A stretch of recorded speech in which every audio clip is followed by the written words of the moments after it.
Okay, guys, quickfire analysis on BTC, gold, stock market, bond market, and yeah, we'll see where we can go from there. But just some quickfire analysis, we're going to start off from the higher time frames and work our way down.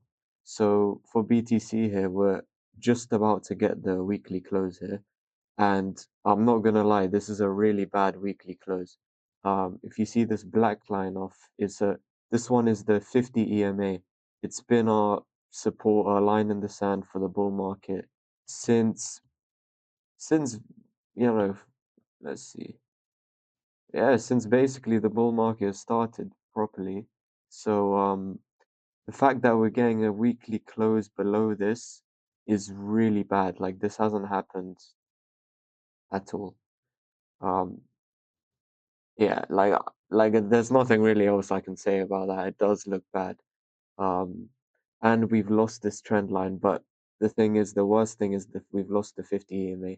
Even in the tariff drama, we still eked a close above the 50 EMA. We are not getting that tonight. So we could be breaking the uptrend. We could be in for at least a few months of consolidation or a downtrend. Um, With that said, though, if we look at the RSI, um, we are getting some hidden bullish divergence. We get a higher low on the price and we get a lower low on the RSI, and our favorite. We are approaching our favorite 0.618 fib. So we should get a bounce here. But given the fact that we're closing below the EMA, like we're not getting any bottom side wicks, I honestly think it's going to be to about 100K or so.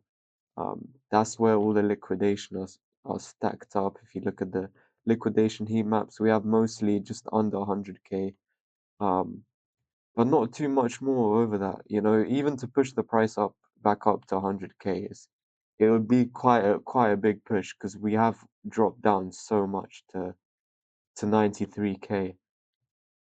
Um, so even if we're looking at the liquidation heat map here, you have an exponential rise 101K, and then the liquidations get a bit less steep, you know. A lot of shorts are probably closing by now. So yeah, it isn't looking too good. Like I really don't like this weekly close. That's my main concern. If we're going down to let's have a look to the daily. Daily close looks really bad as well. We're losing this. Let's get rid of this fib and let me just show you. There's not too much in the way of RSI, price going down, RSI going down. We are approaching oversold territory, which makes me think, yeah, we're gonna get a short squeeze back up to about 100K. But it's really bad. We're losing this descending channel, um, and this one as well. So we are losing key support zones and we're closing below them. We're not forming wicks like we were before. You know, even look back here, wicks, bottom side wicks. So yeah, it's not looking good. Similar story with Ethereum here. Um, you know, we're losing macro levels. With Ethereum, we had a really good setup.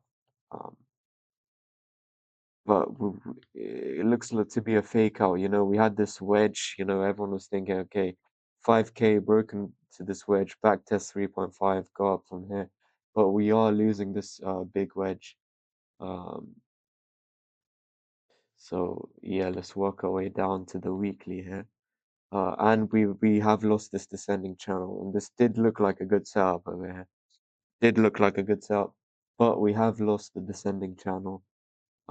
We're losing 50 EMA just like BTC, but this week has been like the closes have been not good at all.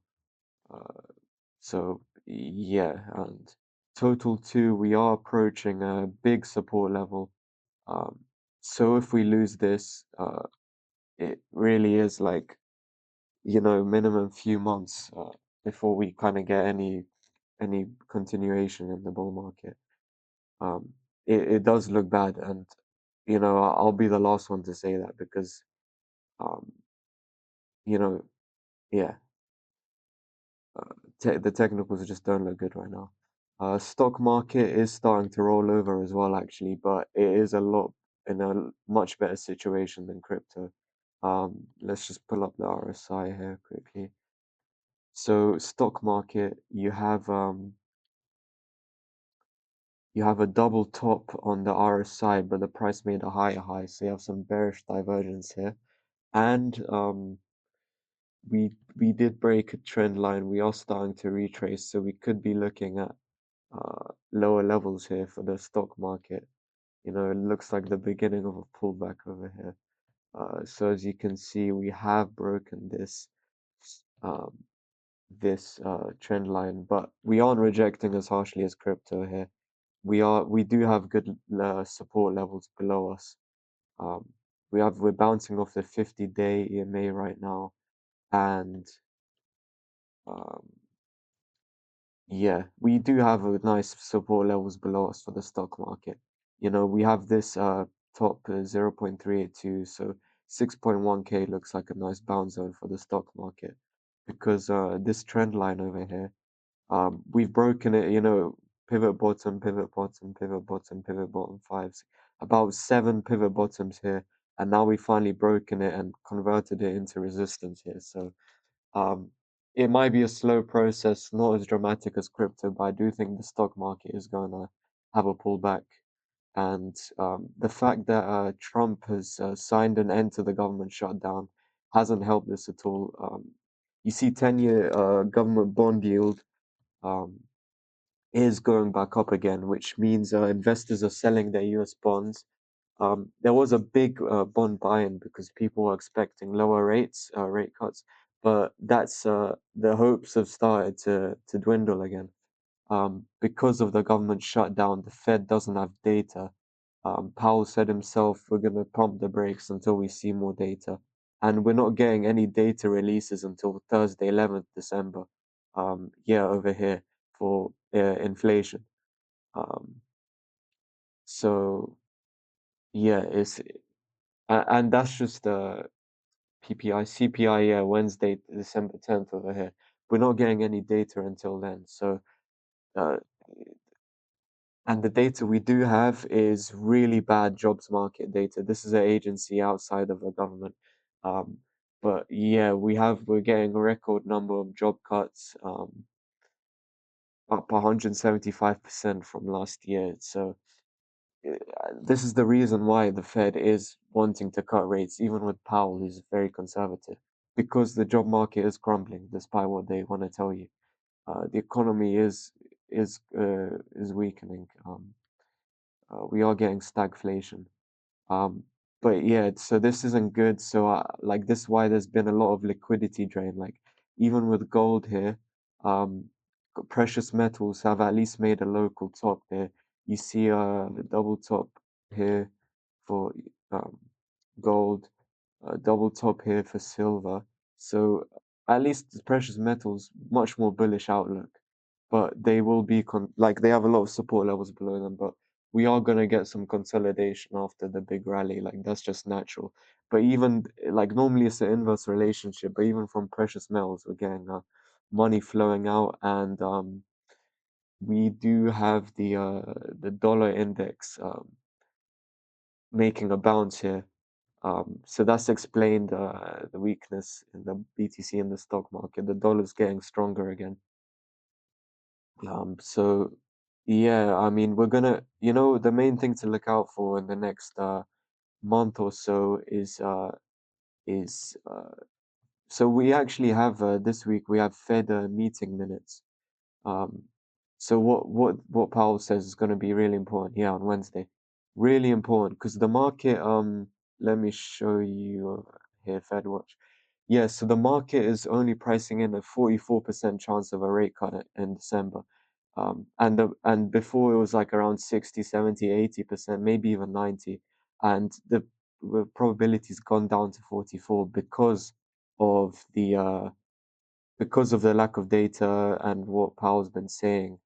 Um, so we'll keep an eye on what he says now. The government's reopened, but the fact is we're not getting any data until like for another month. So we can basically yeah, we're not gonna get any positive tailwinds. So that's like the short-term outlook for the next few months, like maybe month or so.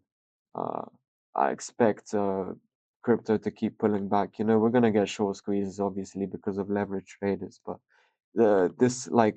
this weekly close is just diabolical. Like there's no other way I can put it.